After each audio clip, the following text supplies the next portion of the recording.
Naam, habari gani mwanafamilia wa Mapro Media, ni kukaribisha katika segment ya kimichezo ambapo leo tunaitazamia ile paredi ya kimataifa ambayo klabu ya Young Africans imeweza kuifanya.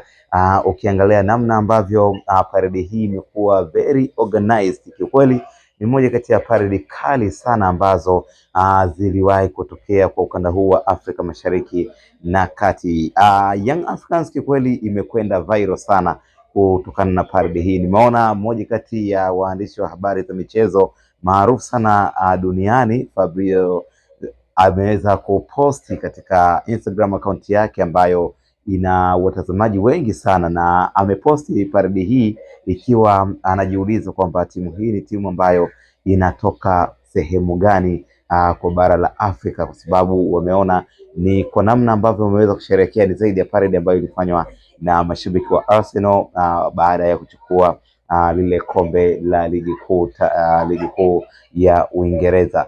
Sasa hii inaonyesha ni kwa namna gani sasa Young Africans kikweli wamejidhatiti na wanakwenda kimataifa, lakini pia mambo yao wanafanya kivingine, kiutofauti mkubwa sana. Tumeona namna ambavyo sherehe hizi zimekuwa zikivunja rekodi kwa mara ya pili. Mara ya kwanza tulishuhudia kipindi kile ambacho waliweza kuchukua mataji matatu, taji la ligi kuu, taji la kombe la shirikisho kwa maana CRDB, lakini pia taji la ile ngao ya jamii. Kwa hiyo waliweza kuweka paredi ambalo lilivunja rekodi, lakini hili la leo pia linaonekana ni kwa namna gani limevunja rekodi. Ni baada pia kuona baadhi ya media mbalimbali za kimataifa zimeiposti na kushangazwa na kile ambacho kimefanywa na Young Africans, na wengi wakiwa hawaamini kama kuna clubs ambazo zinapendwa licha ya ligi zao kutojulikana sana duniani, lakini zinaonekana zina mashabiki wengi, mashabiki ambao wana vibe, mashabiki ambao kiukweli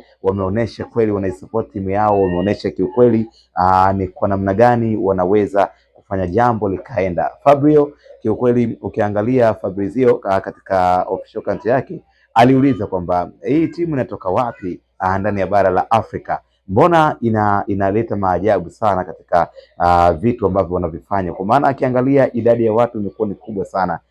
Licha ya kuona kwamba ligi ya Tanzania inafanya vizuri Afrika, lakini bado haijafika duniani kwa ukubwa huo. Lakini namna ambavyo Young Africans wanafanya mambo yao, namna ambavyo wameionyesha dunia kwamba yes, leo hii tunasherehekea kushinda kwa taji la ligi kuu Tanzania bara, NBC Premier League, tunasherehekea kivingine, kiutofauti, basi inaonesha na imeipeleka ligi ya Tanzania sasa kujulikana kimataifa, kwa sababu ukiangalia mtu kama Fabrizio unaona ni mtu ambaye hata followers wake ni wa dunia.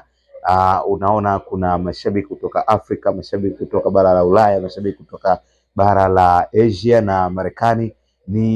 Ni mwandishi wa habari ambaye anafuatiliwa sana. Kwa hiyo kuipost ile parade ya Yanga inaonesha ni kwa namna gani sasa Young Africans inakwenda kujulikana, Young Africans inakwenda kugain followers, lakini pia inakwenda kuchukua mashabiki wengine nje ya bara la Afrika pia. Lakini vile vile ni wapongeze viongozi wa Young Africans, nipongeze rais wa klabu hiyo Engineer Hersi Said kwa namna ambavyo ameweza kushirikiana na mashabiki pamoja na wachezaji wake katika parade mwanzo mwisho. Unaona walivyofika pale Msimbazi, utaona rais mwenyewe kabisa wa klabu ya Yanga amepanda juu na ameshika ile flyers, anajaribu kuamsha mashabiki kupiga vibe la ajabu. Kwa hiyo utaona kwamba huyu ni rais ambaye kweli anasifiwa kwamba Young Africans wana viongozi vijana, lakini tunaona namna ambavyo wanatumia ujana wao katika kuhakikisha kwamba wanaleta furaha, wanaongeza hamasa kwa mashabiki zao, na mwisho wa siku mambo yanakuwa mazuri sana. So kama ulipitwa na parade ya Yanga, kikweli naenda katika pages za Yanga SC pale YouTube, lakini pia hata kwa Instagram wanatumia Yanga SC. Ukienda utaona kile ambacho kimefanyika. Ni moja kati ya parade ambayo ni ya kihistoria kweli kweli, imefanyika kinamna tofauti sana. Una maoni gani kuhusiana na taarifa hii? Tafadhali tuandikie kwenye comment section, lakini nikukumbusha kwa wale ambao bado haujaungana nasi, hakikisha unabonyeza neno subscribe kisha bonyeza alama kengele ili usipite na taarifa mbalimbali ambazo zimekuwa zikijiri na tunakuwa tunaziweka hapa kila siku. Hadi wakati mwingine tukutane katika next video. Asante na kwaheri.